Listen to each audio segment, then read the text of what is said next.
Un simple revers électoral ou une cuisante défaite? Tel est l'enjeu pour la gauche et le gouvernement à ce second tour des élections départementales.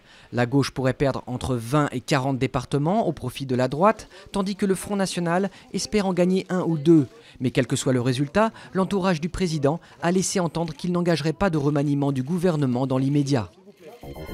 Tous unis contre le terrorisme, c'est le message de la foule venue défiler à Tunis après la sanglante attaque du musée du Bardo. Le président Béji Caïd Essebsi a pris part à ce défilé et reçu le soutien de plusieurs dignitaires étrangers, comme François Hollande ou Matteo Renzi.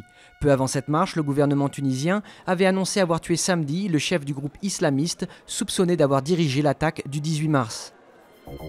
Un accord sur le nucléaire iranien en vue. L'Iran et les 6 grandes puissances qui négocient avec acharnement à Lausanne étaient dimanche sur le point de trouver un compromis sur plusieurs points de ce dossier.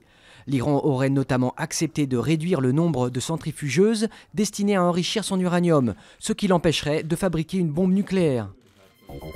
La création d'une force militaire conjointe, c'est l'annonce de la Ligue arabe qui entend mieux lutter contre les groupes terroristes, notamment l'État islamique. Cette annonce intervient alors qu'une coalition arabe bombarde au Yémen les positions d'une milice chiite qui a pris le contrôle d'une partie du pays.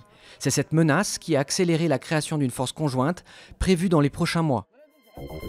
Des pentes vertigineuses et des sensations garanties, tels sont les ingrédients de l'Extrême de Verbier en Suisse qui fêtait samedi ses 20 ans avec les meilleurs freeriders du monde.